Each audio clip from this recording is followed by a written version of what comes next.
Salamat sa Lord, salamat sa patuloy na biyaya ng ating Panginoon sa ating mga buhay.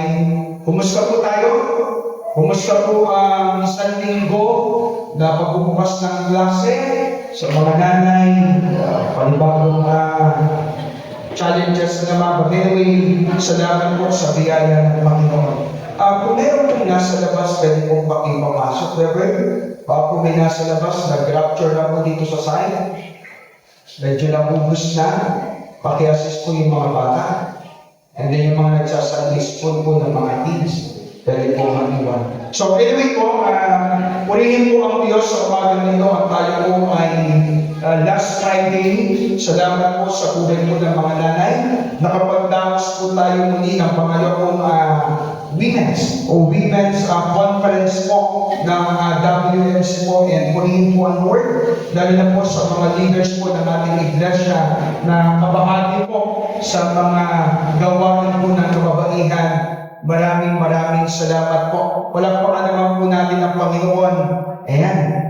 So, next time po ay mga tatay naman po ang susunod po na magkakaroon po ng gawain, and we're inviting po na tayo po lahat ay kabahagi dahil hindi lang po para po sa tatay yung susunod na gawain. Bagamat ito po ay sport festival, according po dun sa ating tagapanguna, ay meron pong mga iba pang gagawin. Meron daw pong paligsahan ng news. Kaya po magpipili po yata dito po ng representative. Magsusukatan po tayo mamaya. Sino po ang papasa? Kung aking usama ni Reverend, then may cheering, and hindi lang naman po basketball, but they are invited po lahat po ng churches, and lahat po ng member ay makisaya. And sa susunod po, dahil po mga activities, and we are preparing na po para po sa ika-35 years po ng ating pong anniversary po. And ito po ay mangyayari kay October 25, and tayo po ay magsasama-sama sa Dasmariñas Arena. So, din po yung ating bento. So, anyway, lalo po yung mga maalala ay are excited po sa mas madami pong mga gawain. So, balik po tayo sa ating pong main agenda today. And tayo po ay nasa series po.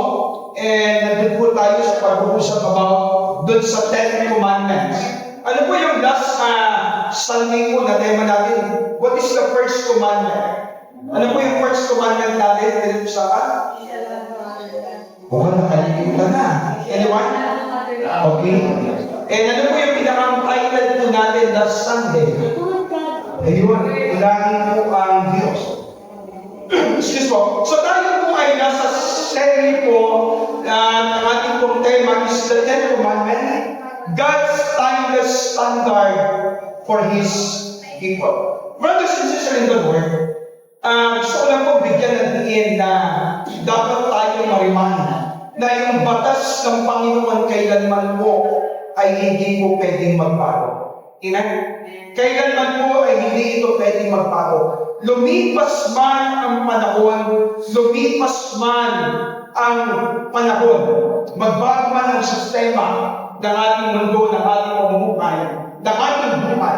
But the standard, o yung standard ng Panginoon, kailanman po ay hindi po magbabago. Amen? So ngayon po, natapos po tayo dun sa una, you shall have no other gods before me. And the second commandment is, you shall make no idols. Kaya, pag-usapan po natin today, so the second commandment, you shall not make no idols. Kaya po, ang tema po natin, pag-usapan po natin, tagalin, ayaw gumana. Huwag na lang. Okay. Okay, yan. So, ngayon po, ang title po natin is about worship. Ano po sabi dyan? Worship the right God, the right way. Pwede po ba natin ulitin? Worship the right God, the right way. Everybody knows about God. Amen. Kung kilala mo si Lord. Okay? Kilala po natin ang Panginoon. Kilala natin ang Diyos. Amen. Everybody knows about God. Hindi po pwede magbago at hindi pwede natin makalimutan. And everybody knows about God. But the point is, worship the right God the right way. Marami po ay lahat naman tayo ay nakakaunawa at nakakaintindi patungkol sa Diyos. Pero hindi po lahat ay alam ang nararapat na magsamba. Yun po ang ating titignan. Tignan po natin yung passage. Ano pong sabi? Verse 4, you shall not make for yourself an idol or any likeness of what is in heaven above, or on the earth beneath, or in the water under the earth. Sabi po ng verse 5, you shall not worship them nor serve them, for I am the Lord your God. I am a jealous God. Sabi ko, I am a jealous God. So si Lord ay mamalibubuin, inflicting the punishment of the fathers on the children of the third and the fourth generation of those who hate me. Tayo po lahat, verse 6, ano po sabi? But showing favor to 1,000 to those who love me and keep my commandment. There is a blessing, but there is a punishment. Ang paalala ko sa atin, there is a punishment sa mga tao o sa mga anak ng Diyos na sasamba sa hindi dapat. But there is a blessing to those who keep my commandments. Tayo kayo manalangin. Kami namin Diyos sa banal at makapangyarihan sa lahat. Lord, we thank you for giving us a chance na kami po muli ay makapagpuli sa inyo. And salamat, Lord, sa mga awitin na aming po inawit kanina. And ngayon po, Diyos, sa kapahayagan naman ng iyong mabuting balita, we pray, Lord, na kayo po ay patuloy na mangusap sa amin. Lord, continue to bless us.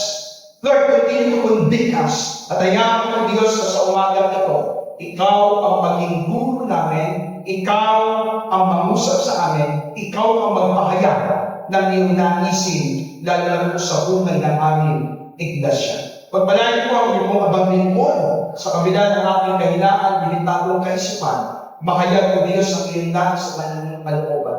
Muli naman, kataguin mo po ang bawat isa sa amin at sa pamamagitan ng inyong salita, patuloy po Diyos na maranasan po namin ang iyong biyaya. Muli po Diyos, maraming salamat. Ito po aming nagkakaisang panalangin na mayroon pong pasasalamat sa tanging pangalan ng aming Panginoon sa Kristo. Ang lahat na nagmamahal sa ating Diyos ay magsabi na Amen. Amen. Palakpakan po natin ang Panginoon.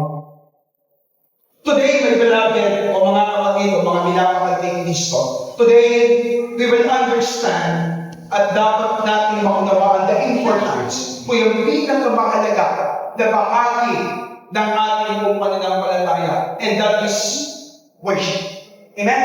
That is worship. And alam po natin ang nangyari before o bago po dumating o bago po ibigay o bago po matanggap ni Moises yung Ten Commandments. Everybody knows about what happened bago po natanggap ni Moises yung Ten Commandments in the Mount Sinai. Nakaranas muna ng favor yung mga Israelita. Before the law, o bago po dumating yung law, o yung tinatawag pong Torah, sa Hebrew po, yung law is Torah, yung Pentateuch o yung 5 books of Moses, from Genesis to Deuteronomy. Ang tawag po dyan is history, o yung Torah, o yung tinatawag pong 5 books of Moses. So, balikan po natin, before ma-receive ni Moses yung Ten Commandments in the Mount Sinai, they experience yung favor ng Panginoon. Amen? Na-experience po muna nila yung deliverance. They experience po yung kaligtasan before yung bakas. Second, pagkatapos po nun, they experience po yung continuous favor ng Panginoon, yung pagmamahal ng Diyos. But nung na-receive po ni Moses yung Ten Commandments, yung mga tao po, sila po ay bumalik doon sa kanilang ginagawa. Sila po ay bumalik doon sa kanilang nakasanayan. Bumalik sila doon sa buhay na kung saan ay kanila po pinabuhay. And they started turning back doon sa kanila pong pagkakamali.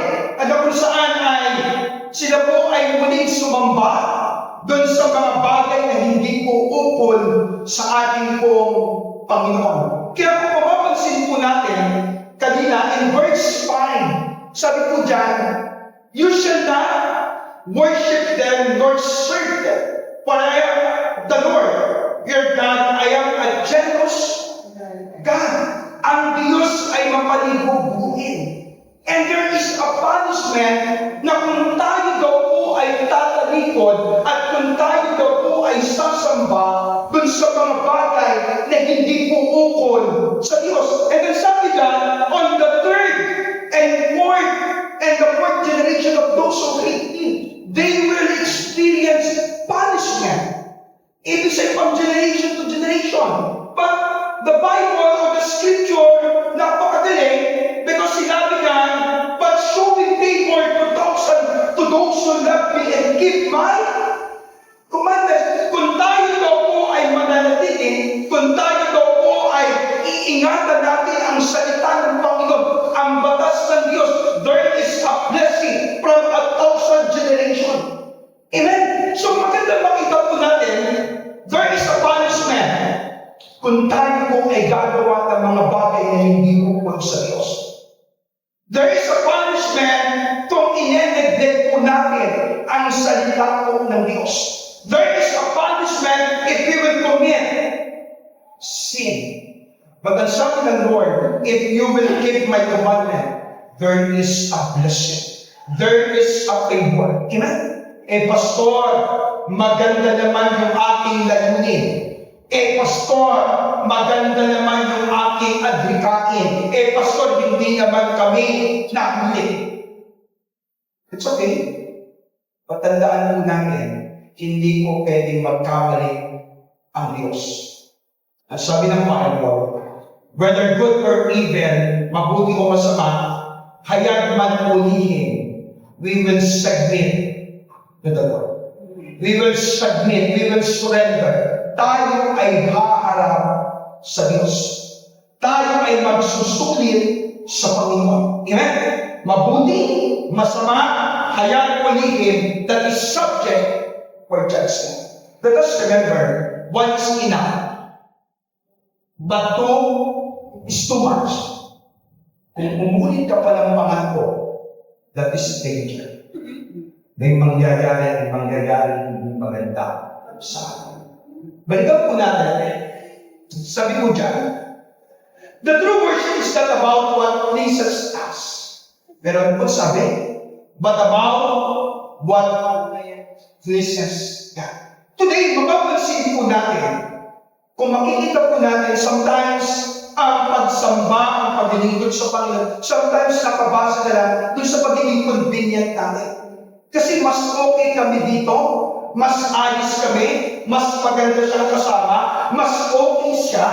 Pero sabi po ng Bible, yung tunay na pagsamba is not about what pleases us, but what about dun sa ikagaganda ng Diyos. Sometimes we need to even to be reminded na ang tunay na pagsamba ay hindi po nakapokus sa atin, kundi ito po ay nakapokus saan? Sa Diyos. Because the object of our worship ay wala pong iba kundi ang Diyos. Amen? Ang Diyos. Ang Panginoon lamang. Kaya, ang sabi mo, na dapat natin maintindihan, the greatest danger is not simply worshiping the wrong God. Ano po sabi? It is time to worship the right God in the wrong way. Yes, alam naman po natin at kilala po natin ang Diyos. Pero bakit patuloy pa rin natin ginagawa ang mga bagay na hindi ukol sa Panginoon? Kilala natin ang Diyos. Amen? We love the Lord. Amen? Mahal natin ang Diyos. Amen? Totoo po, mahal natin. We love God. But the point is, bakit kilala natin ang Diyos pero pilit pa rin natin ginagawa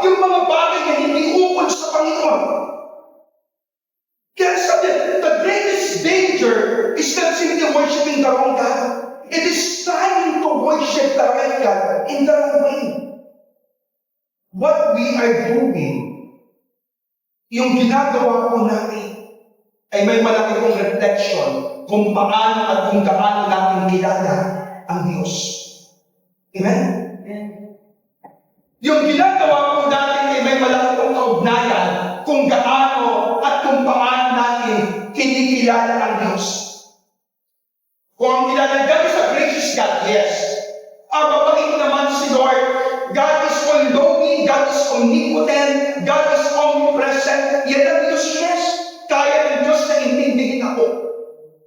Hindi po sa lahat ng pagkakataon nakasentro ang pagsamba sa sarili natin. Let us always remember na ang pagsamba ay dapat laging nakasentro sa ating pong Diyos. Amen? The first commandment answered the question, who should we worship? Ano pong sabi? Ang sabi po dyan ng verse 3, you shall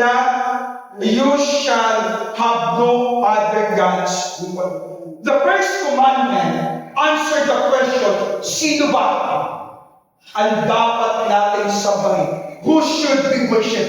There is no other God maliban po kay Kristo.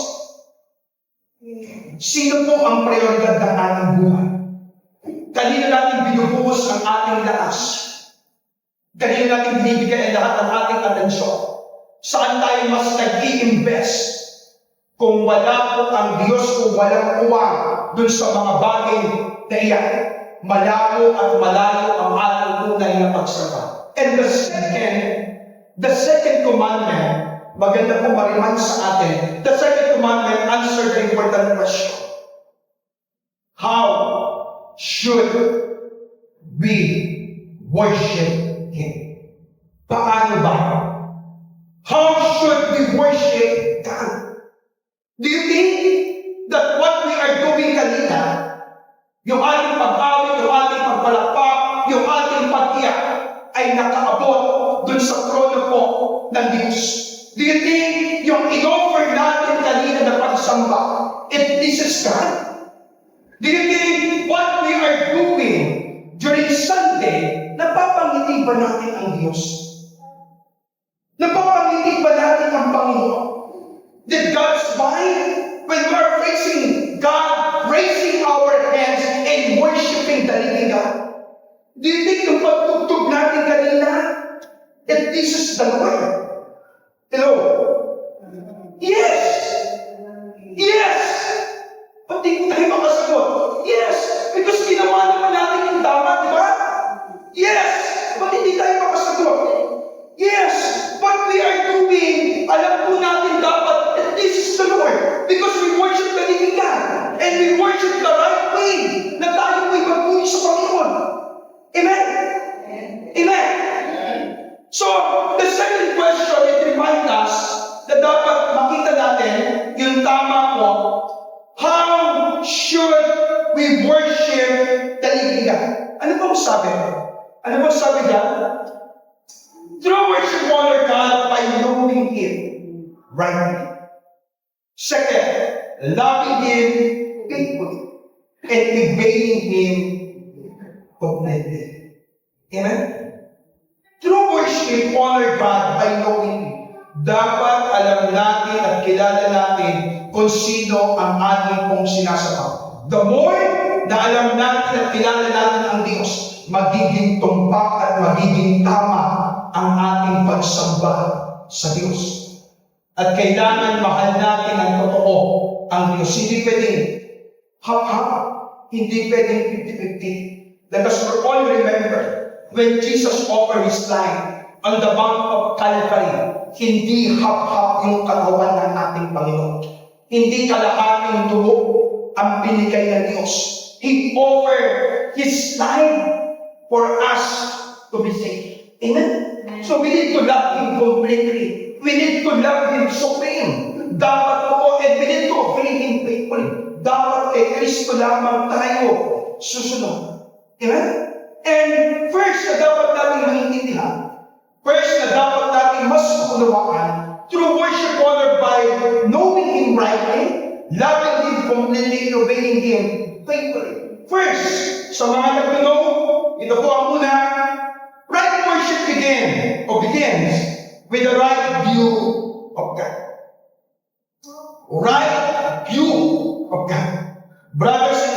of the Lord, we need to have a good standing or position kung sino po talaga si Kristo. Madaming mananampalataya, madaming believers, hindi po totally kilala ang Diyos.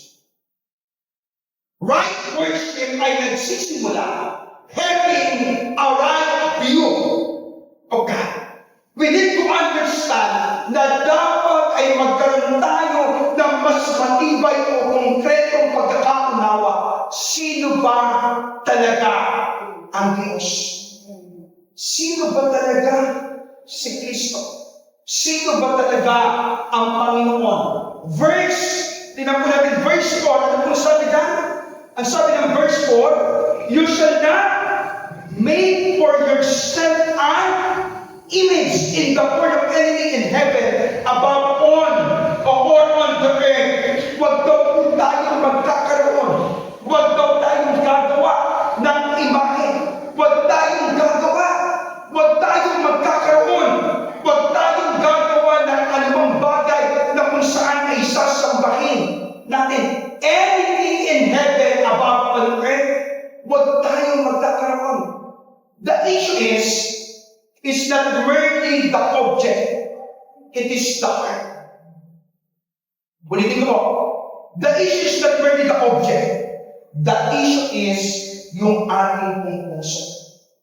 People often want a God they control instead of the living God who controls us. Yun ang problema eh. Ang issue po dito ay hindi yung object. Ang issue dito ay yung ating puso. Kaya yung mga Israelita, sila po ay bumalik dun sa dati nilang ginagawa. Kaya nagalit si Moises. Dahil ipinauunawa sa kanila na kayo ay iniligtas ng tunay na Diyos at kayo ay babalik dun sa dati ng mamumuhay at sasambahin yung mga bagay, yung mga ginawa naman. Kaya sabi dyan, you shall not make for yourself an image. Tayo sometimes, we are doing an image na kung saan ay yun ang ating sasambahin. Do you remember what happened to Abraham and Isaac?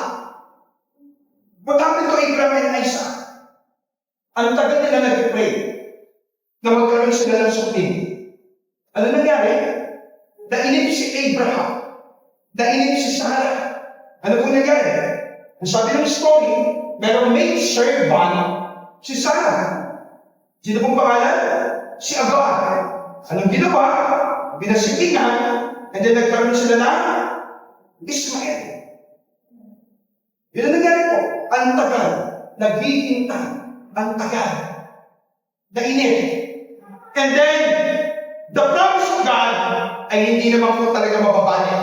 Because the first promise ng Panginoon sa buhay nila, you will be a father of many nations and you will be a mother of many nations. Yung lahi mo, magiging sindang ng bituin sa langit at buhangin sa dagat. Ang sabi nila, ano mangyayari ito? Ang tandaan mo namin. Heard the story, matagal na panahon, tinupad ng Panginoon ang kanyang pangako. Dumating si Isaac. Sabi po ng Bible, sabi ng Scripture, pinakamamahal. Yung attention ni Abraham, yung buhay niya, yung puso niya, nakapokus kay Isaac. Nakalimutan niya ang Diyos. And there's a story, challenge ng Panginoon si Abraham to offer Isaac. What happened? When Abraham obeyed, when Abraham followed, when Abraham obeyed dun sa command ng Lord, mas nakita ni Abraham yung blessing. Mas nakita ni Abraham yung pangako ng Diyos. Tandaan mo natin, the issue is not merely the object, it is the heart. People often want a God they control instead the living God who rules over them. Tandaan po natin, if kilala po natin ang Diyos, at alam po natin na si Lord lang ang dapat sambahin, dapat hayaan natin na ang Diyos ang siyang mag-rule sa buhay po natin. Hindi po ang Diyos ang susunod sa gusto nating mangyari. Dapat tayo ang sumunod sa Diyos. Amen?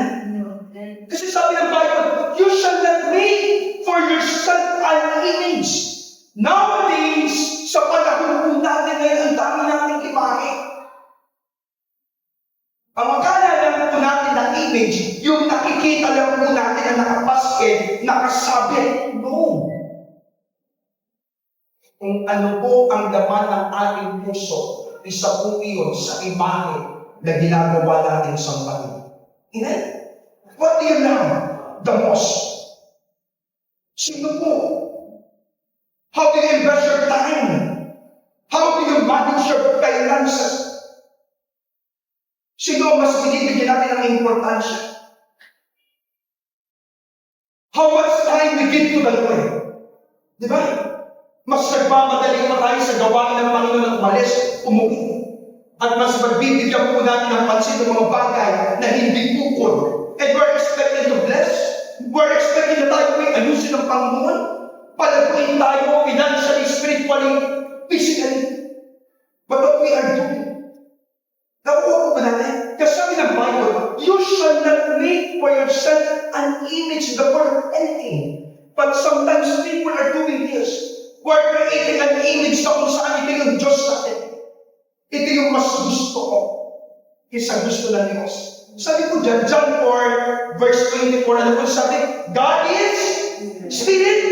And His worshiper must worship in the Spirit and truth. Because God is Spirit, God is truth, we must worship God in the Spirit and truth. Yan ang katotohanan. God is Spirit, and His worshiper must worship the Spirit and truth. Brothers and sisters, John chapter 4, verse 21. He cannot be fully represented by human created or imagination. Our knowledge of Him must come from His Word, not from our preference. Tandaan po natin, hindi po pwede natin sambahin ng Diyos according doon sa ating preferences. Tandaan po natin. Amen? We cannot worship God from our preferences. Ito lang ang ating Diyos. Ito lang ang aming Diyos. Ito lang si Lord. God is the punisher. Naniniwala po tayo? God is not only a giver. Amen? He is the author of life and He is the author of death. He is the beginning and the end. He is the Alpha and Omega. Amen? Kaya sabi ng Bible, God is Spirit and His worshippers must worship in spirit and truth. Kaya may Espiritu eh. Kaya dapat, we need to understand our worship is not only confined in our emotion. Amen? Pag hindi ako okay, hindi ako sisimba, hindi ako pupunta, hindi ako maglilingkod. Paano kung sabihin ng Diyos na hindi din ako okay sa'yo? Pero hindi naman ganun po ang Diyos, amen? Napaka-favor natin sa Lord. God is gracious, God is loving, God is talaga pong buo ang pagiging Diyos niya sa atin. So, ano po dapat natin makita church? Ano po dapat natin mas maunawaan? Mga kapatid, many believers might not have physical idols, but they have in their heart an idols. Yes, wala tayong physical idols, but in our heart, dapat na natin kung isuko sa Panginoon. Amen? Kaya nawawala. Kaya next. Yeah. If right worship began with knowing God right then, it must also involve approaching Him in the way He could. Tama? Kasi, if right worship begins with knowing God rightly, then it must also involve approaching Him in the way He could. Kasi, marami pong tao ang walang ribulto sa buhay, tama? Ngunit may mga ribulto po tayo sa ating pong mga puso. Sinabi ko po kanina, what we are doing today, dapat pong ma-check natin kung saan natin ibinubuhos yung tunay na pagmamahal, yung ating time, yung ating effort, yung ating finances, o yung ating binigil. Saan ba natin binubuhos? Saan po ba tayo nakapokus? Kasi maganda kung makita natin, ang tunay na pagsamba ay nagsisimula sa tamang pagkilala kung sino ang Diyos. Hindi ayon sa gusto natin, kundi ayon sa kapahayagan ng kanyang mga salita. Amen? So let us be reminded, ang pagsamba po ay hindi po dapat ayon sa gusto natin. Amen? Dapat kung ano ang gusto natin. Kung anong gusto natin. Pero sometimes, people worship because of convenience. Paano pag hindi convenient, hindi tayo magsisimba? Amen? Paano pag hindi ayos? Hindi na tayo magsisimba because we're not okay? Tama? Tandaan po natin, hindi ayon sa gusto natin, kundi ayon sa kapahayagan ng Diyos. Kaya, if the right worship begin by knowing God rightly, then it must also involve approaching Him the way He commands. Because second, na dapat natin maintindihan, second, ang sabi po dyan, right worship requires a right heart of devotion. Sabihin po natin devotion. Sabi po ng verse 5, ano po sabi niya? Pwede po ba natin basahin, sabay-sabay po tayo. Verse 5, 1 to 3, you shall not bow down to them or worship them, for I am the Lord, your God.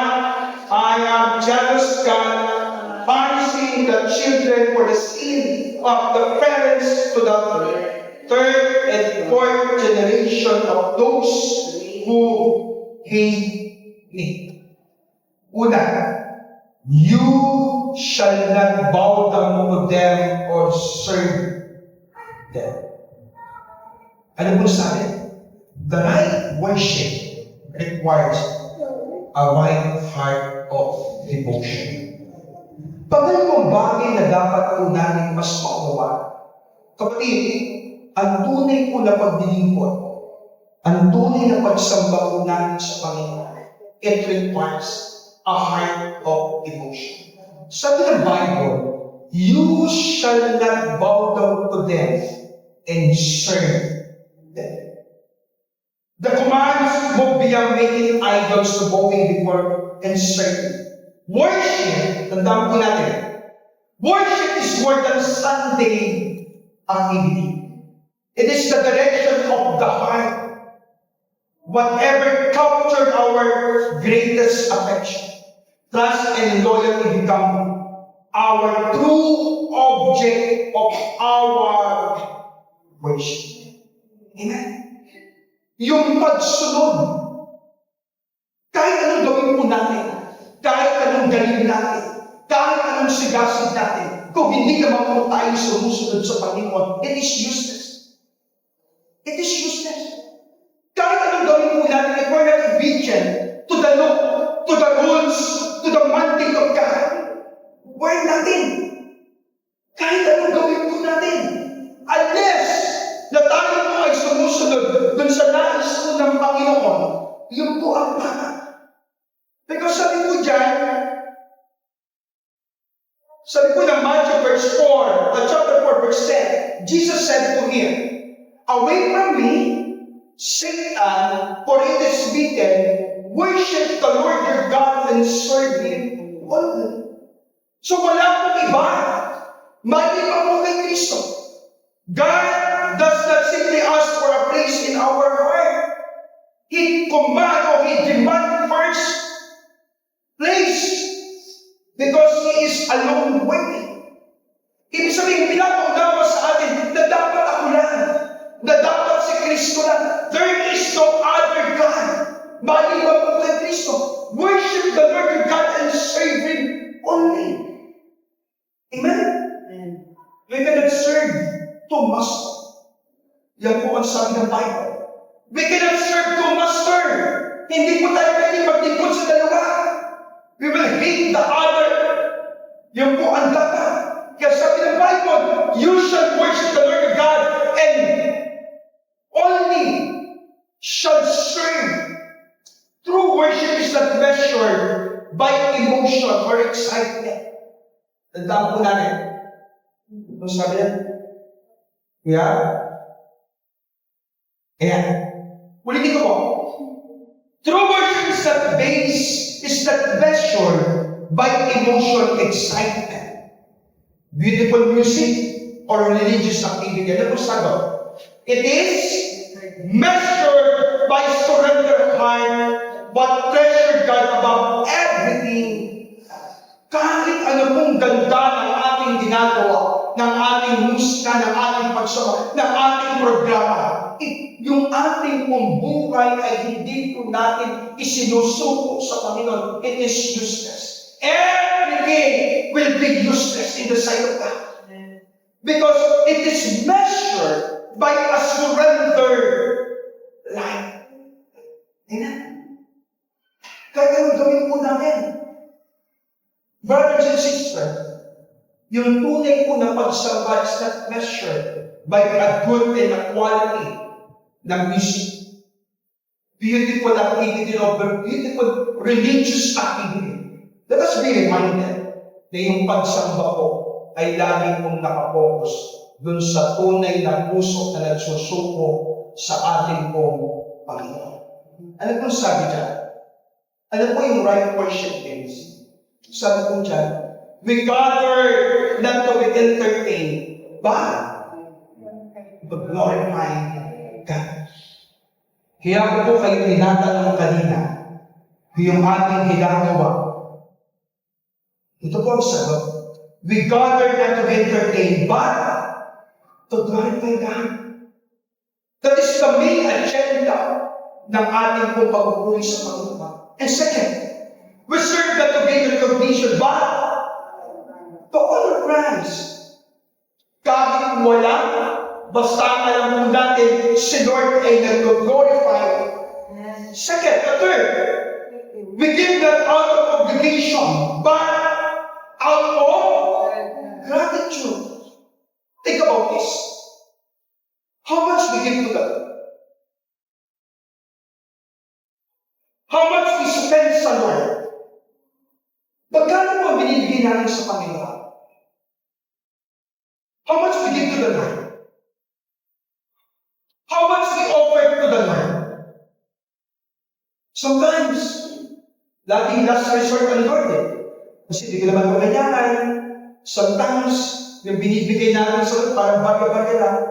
And sometimes we're thinking, gusto natin i-bless, gusto natin pagpalaki, pero mas nag-i-invest tayo sa mga bagay na hindi bukol sa Panginoon.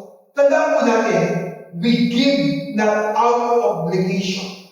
Out of obligation, but out of gratitude. Because we obey, ang sabi ko dyan, we obey, not because it is easy, but because God is worthy. Amen? God is worthy. Kahit na po mahirap, kailangan natin gawin kasi God is worthy. Kahit na hindi po okay, kailangan natin gawin.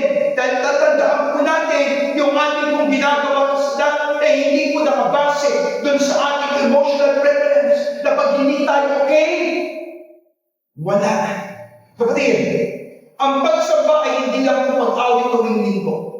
Hindi lang po panalangin tuwing araw po ng gawain.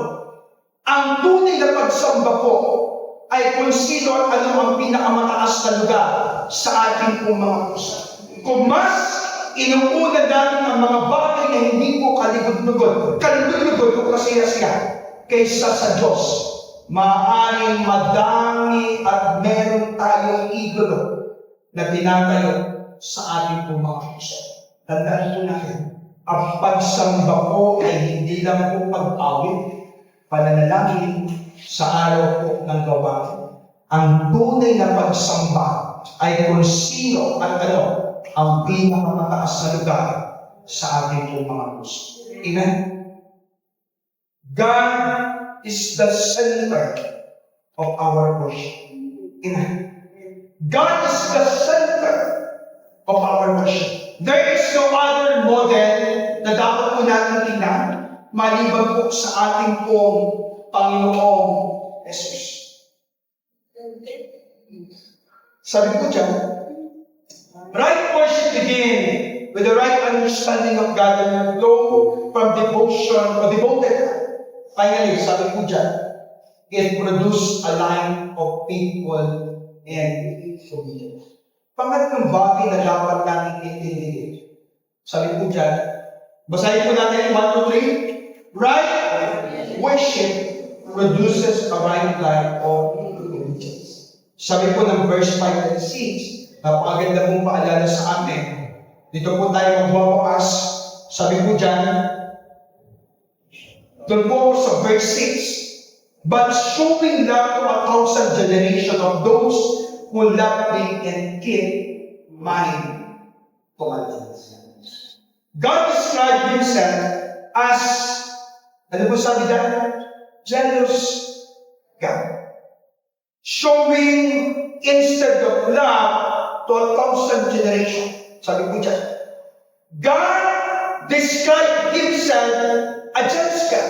So ibig sabihin, this is not just a simple jealousy, like human envy. It is His holy and righteous will to protect the covenant or relationship that He established with His people. Kaya po pinapaalala ng Diyos, ako ay mapanibugugin. He described Himself as a jealous God. Sinasabi po ng Panginoon, dapat wala akong kahati. Ako lang. Kung ako ang iyong Diyos, dapat ako lang. Amen? Kaya na, ang panalangin natin bilang tao, baliktad eh. Sana dalawa ang para hindi na nanginibig. Imagine mo Ate Chuck, si Kuya Joshua, dalawa yung iniibig. Hindi okay ba yun? Sarap naman. Si Roland, naniniwala akong isa lang. Wow. Ewan ko lang kung si Kuya In. At Kuya In tuloy. Kuya Ems. Magkamali ako eh. Mahatsit ako eh. Alam mo, isa lang yung Kuya Em. Katsak ko ba? Kayo na. Nasabihan mo na siya. Pinapayagan na kita. I give my permission. Yes. Permission. Di kayo nagpapakala. Okay lang. Yan naman kayo. Basta ako magkakasal sa inyo, okay na. Official na ba yun? Ha? Official. I officially announce that kami ako meron kong youth fellowship. Kayo naman mo, drama nyo naman. Mabuboring na kayo sa sermon ko, kaya pinapatawag ko. So, i-announce ko na lang po yung aking pong birthday celebration next year. Balik tayo. Saan tayo makapunta, mapagalitan na ako. Okay? Balikan natin. Sabi ko ng Bible, God described Himself as a jealous God. Ibig sabihin, ayaw ng Diyos na meron siyang kahari. Amen? Ayaw ng Diyos na meron iba. Ayaw ng Diyos na meron siyang kalaban. Kaya sabi ng Lord, I am a jealous God. Kaya verse 5, sabi dyan, you shall not bow down to them or worship them. So it said, God is insisting o talagang kinukuman, pinapaunawa ng Diyos na dapat ako lang. If you know me, dapat ako lang. Kung kinikilala mo ako na bilang Diyos, dapat ako lang. Kaya sabi ko dyan, maganda makita natin that the evidence of a genuine worship is not simply what happened inside the church building. Balikan po namin. Sabi ko dyan, maganda po na makalawakan natin, the evidence of a genuine worship is not simply what happened inside the church building. It is still in a daily obedience. Ulitin ko po. Sabi ko dyan, the evidence of a genuine worship is not simply what happened inside the church building. Bakit? Kasi pagkatapos natin yung gagawin natin, tayo po ay mag-uuwian. Kanya-kanya na po tayo. Tama? Kanya-kanya tayong lakad, o may grupo-grupo, saan tayo pupunta.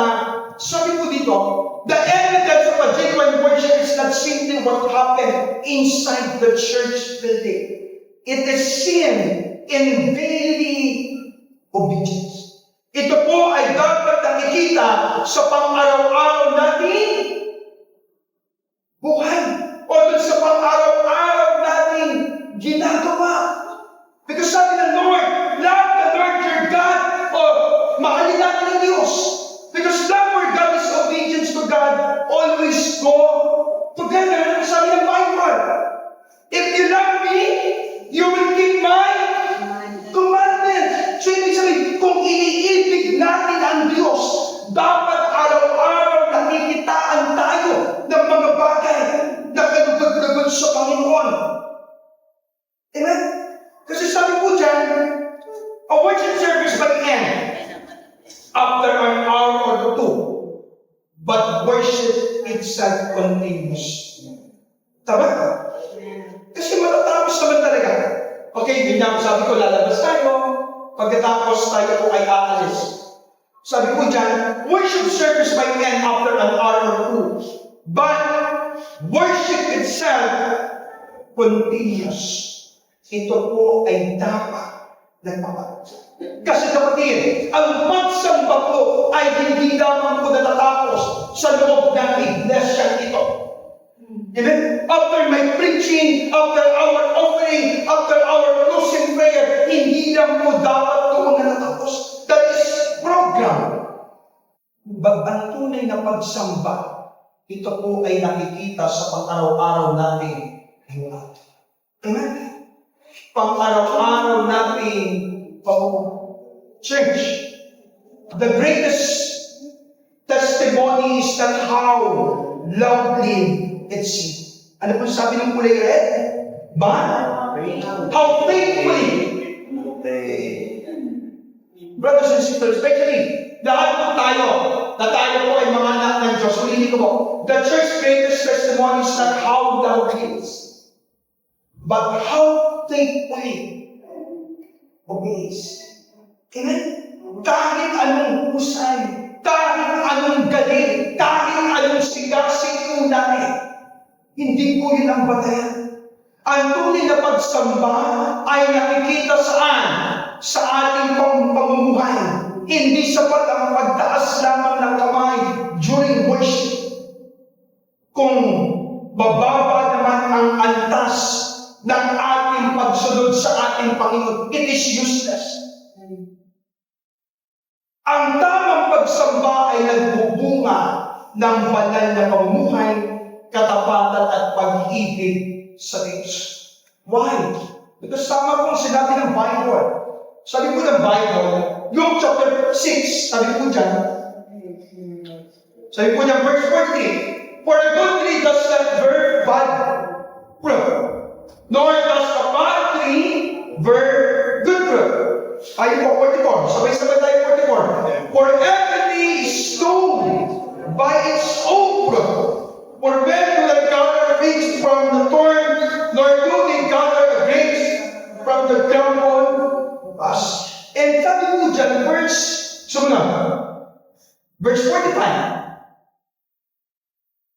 Ano po sabi 45? A good man out of the good treasure of his heart bring forth good, and an evil man out of the evil treasure of his heart bring forth evil. For out of the abundance of the heart his mouth speak. Ano po pinapakita dyan? A good tree is known by its fruit. Tama po? At hindi po pwede magkamali dahil tama ang sinabi ng Bible kung ano ang ating anahin. Yun ang dapat natin anahin. A tree is known by its fruit. Likewise, genuine worship is proven by a transformed life. A heart that truly worship God will increasingly reflect sa tandaan tayo. Kahit anong gawin po natin, kapatid, kung wala po ang transformation o pagbabago, everything will be useless. Ano po yung relevant sa atin, mga kapatid? Sa atin? Una, we must guard against modern form of idolatry. Madami yan. Akala natin yung idolatry nila, yung mga iniidolo lang natin noon. Yung mga bagay na hindi ka lugod-lugod sa Lord, that is part of idolatry. Yun ang mga bagay na kung saan ay mas binibigyan natin ang importansya maliban sa Diyos, that is idolatry. Pangalawa, we must worship according to God's word, not according to our culture. Ito kasi yung gusto namin. Ito kasi yung ginagawa namin. Our worship should affect our family relationship, especially yung ating work ethics, financial stewardship, yung ating pananalita, even our witness. Worship is not an event. It is a lifestyle. Amen. Worship is not an event. It is a lifestyle. Ito po ay buhay. Ito po ay buhay. Amen? Worship is not an event. It is a lifestyle. Kaya sabi ko ng pangato, right worship transform everyday life. Worship will end after an hour. Pero, dapat ito po ay nagpapatunay. Bakit? Worship is not an event. It is a lifestyle. Ito po ay buhay. Amen? The more na tayo po nagtataas ng kamay, the more we're saying, Amen, Amen, Hallelujah, praise the Lord. We should reflect na dapat nakikita sa buhay mo namin. Amen? Because we know the Lord. We know God. Alam natin at kilala natin ng Diyos. But the point is, nagagawa ba natin ang gusto ng ating Panginoon? Because our worship should affect our families, relationship, work, ethics, financial, stewardship, and fitness. But, maganda po na mariman tayo, worship is not an event. It is a lifestyle. Buhay po namin dapat. Because we're called worship. Amen? Amen. Tayo po ay tinawag ng Diyos bilang worship. The point is, paano kung wala ng music? Paano kung wala ng banda? Paano kung wala na tayo sa church? Nasa trabaho tayo, nasa family, o everywhere. Are we still worshiping the Lord? Are we still worshiping the living God? Wala na tayo sa church. Mamaya, maghihiwa-hiwalay tayo. Kapag-uwi pa rin po ba tayo sa Lord? Yes. Because worship is a lifestyle. Hindi naman po tingin. Because the real worship is when what you sing align how you live. Amen? Real worship is when what you sing align kung ano yung ating kinakanta. Amen?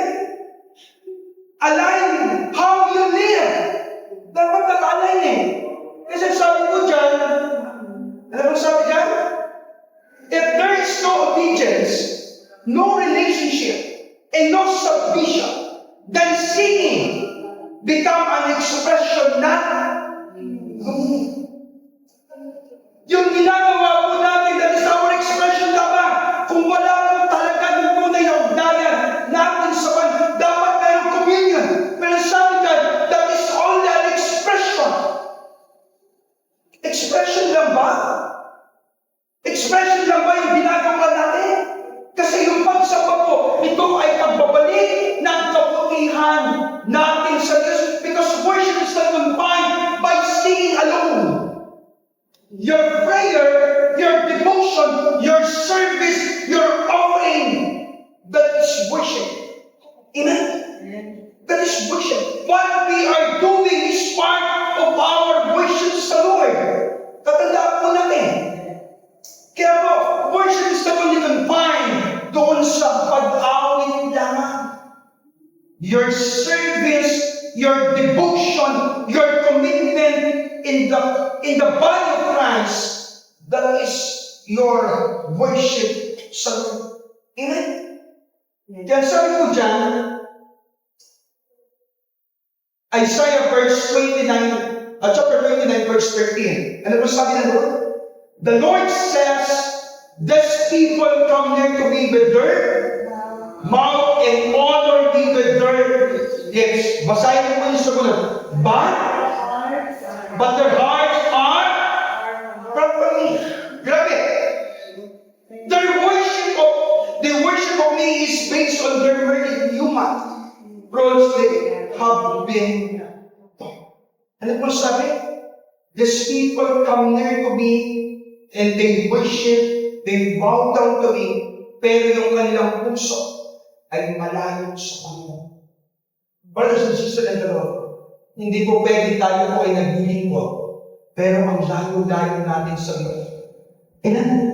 Hindi pwede ginagawa natin yung mga bagay na kalutod sa Panginoon, but still, we are committed doon sa kasalanan. Hindi po kaya-aya sa Panginoon. Dinadaya at diniloko natin ng Diyos, and dinadaya din natin ang ating mga salita. Ang ating mga salita.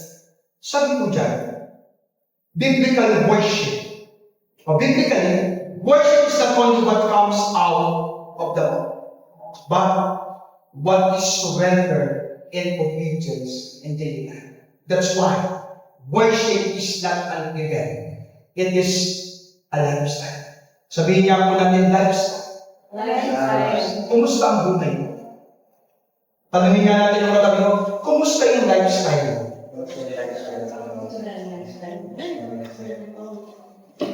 Diba?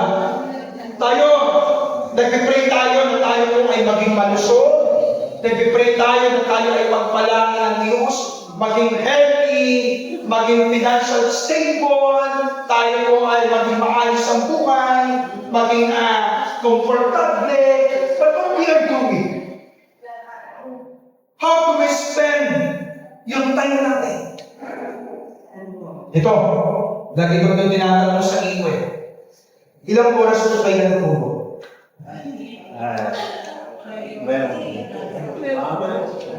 Meron dito, hindi pa nga natutulog eh. Okay lang, isa daw naman, wala namang gising.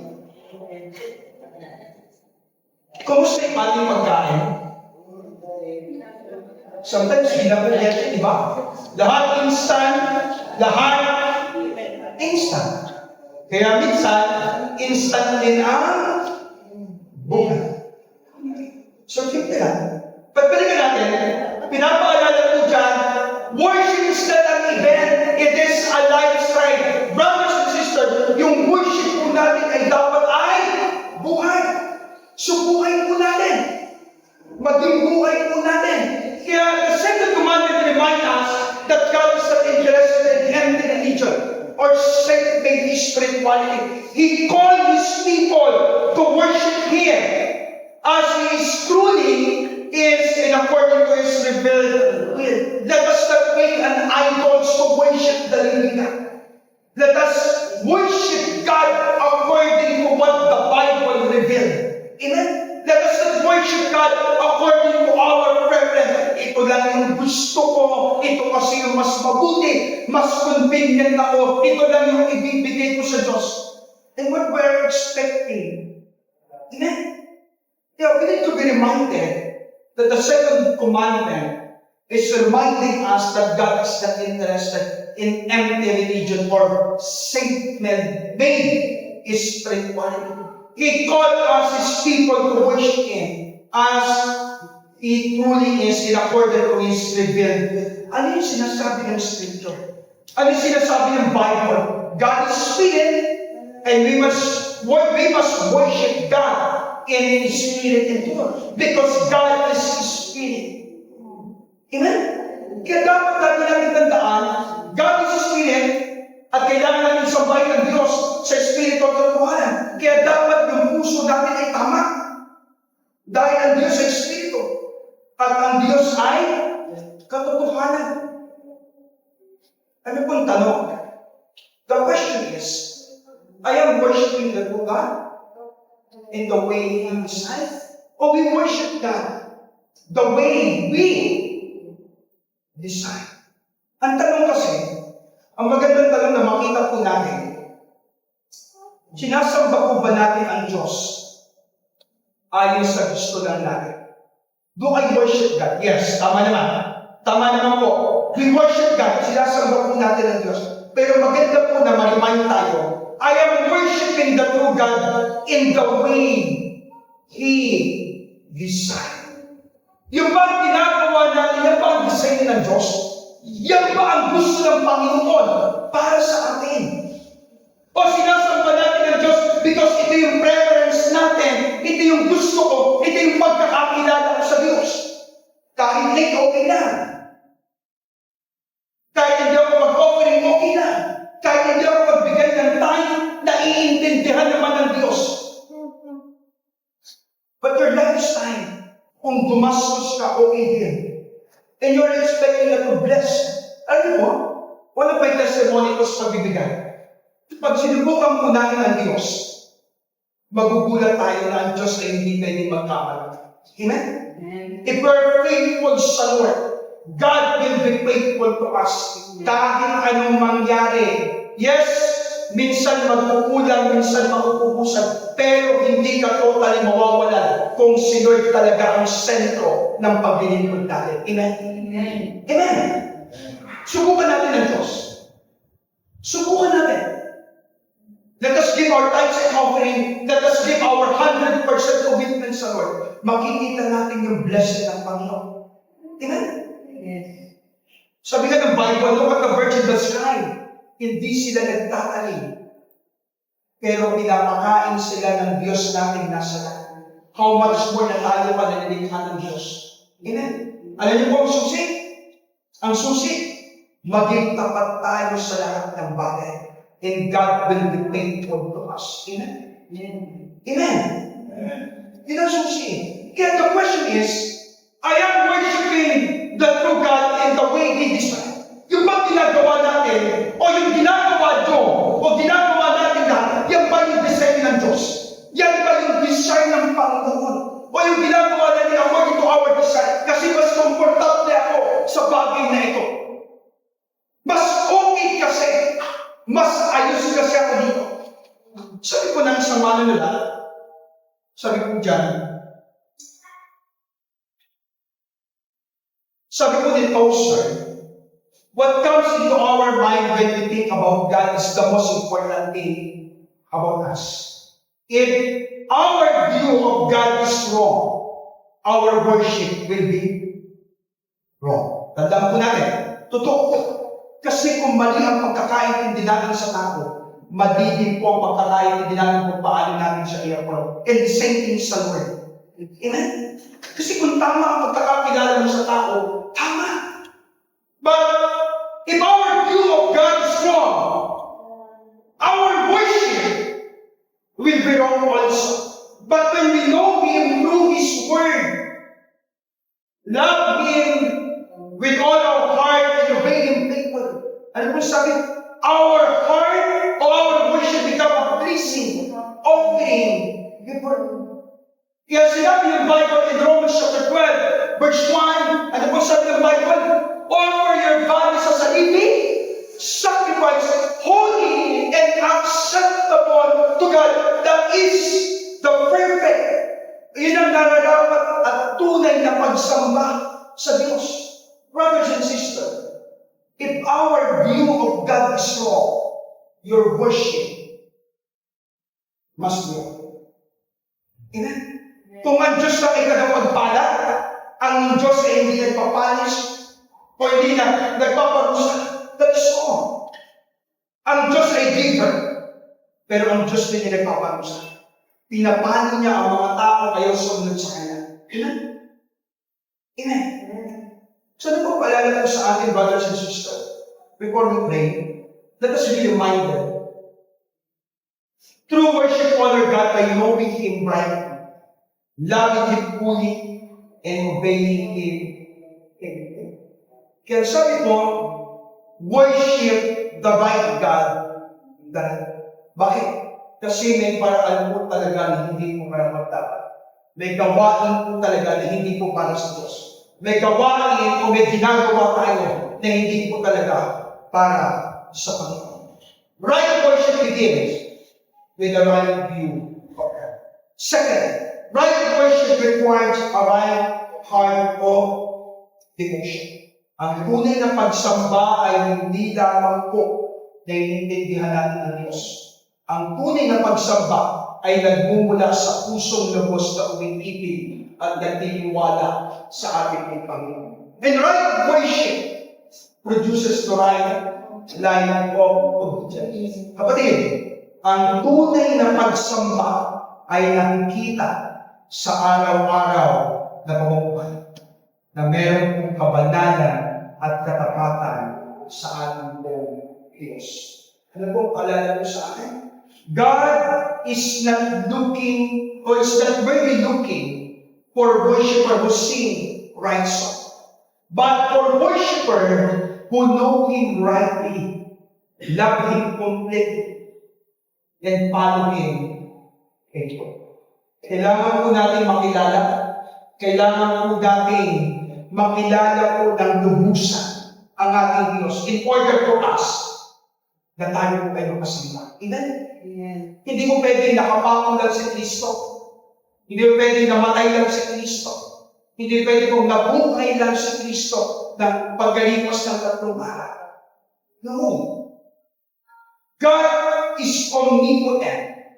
God is omnipresent. God is the all-knowing God. Omniscience, God is the Alpha and Omega. That's God. He is the beginning and the end. He is the author of life. Amen? He is the creator of everything.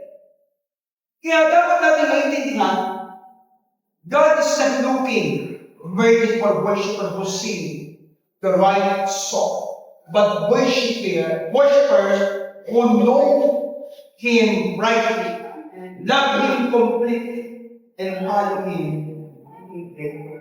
Amen? Yun po ang tunay na Diyos. Kaya, sabi ko ng Bible, in John chapter 4, verse 23, to 24, yet a time is coming, and has now come, when the true worshippers will worship the Father in Spirit and truth. And for they are the kind of worshipper the Father seeks. God is Spirit, and His worshipper must worship in the Spirit. Yan ang Diyos. Amen? So brothers and sisters, tatlong bagay, alamin natin at kilalanin natin ang tama ang Diyos. Sambahin natin ang Diyos na mayroong bukal at kinakailangan na yung pagsamba po natin ay nakikitaan po tayo ng maayos na pamumuhay. Can we stand? Pwede po ba natin awitin? Ang pinag-ask na worshiping, let us sing yung heart of worship. Sabi kasi na napakaganda kong awit habang dinideliver ko po yung message. Sabi ko doon, I'm coming back to the heart of worship. Amen? Brothers and sisters in the Lord, alam naman natin talaga at kilala naman natin talaga ang Diyos. But gusto ko lang kong balikan yung paalala ko kanina yung tanong. Paano ba talaga natin sinasamba ang Diyos? Gaano ba kalalim yung pagkakakilala natin sa Panginoon? Kasi sabi ko kanina, ang pagsamba po natin ay hindi dapat nakabase doon sa preference natin o doon sa dinidesire lang po natin. Dapat ang pagsamba po natin ay nakabase doon sa desire ng ating pong Diyos. Amen? So, awitin po natin yung heart of worship. And while we're singing this song, can you meditate the song? And ang maganda po yung sinabi ng awit, I'm coming back to the heart of worship. Believers, worshipers, let us go back to the heart Bush, tayo di umawi.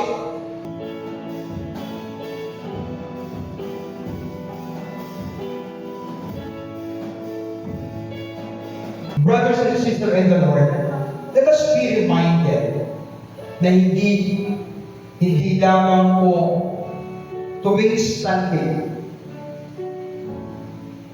tuwing worship, tuwing may gathering, tayo dapat pagkulit. Let us be reminded, ang pagsamba po ay hindi lamang isang event. It is our lifestyle. Amen. Let us pray. Lord, salamat po sa inyong biyaya sa aming po mga buhay. And thank you, Lord, for allowing us that your people may worship you according to what you've done. Not according to our preference. Lord, thank you and sorry for the things that we have done. Sorry kung hindi po namin nagagawa yung tuna at dararapat na pagsamba. But Lord, help us na maibalik mo kami doon sa tunay na diwa ng pagsamba. Lord, help us na kami bilang isang iglesia, ikaw ang dapat maging sentro ng lahat ng aming ginagawa. And help us, Lord, na makilala ka po namin ng lubusan. Help us, Lord, na magkaroon kami ng tama na pagkakaunawa patungkol sa iyo. Nang sa ganun maging ayos, maging mabuti ang aming po paglilingkod. At nawa sa pagpapatuloy ng aming paglilingkod, makitaan kami ng tunay na pagbabago. Lord, I pray for these people.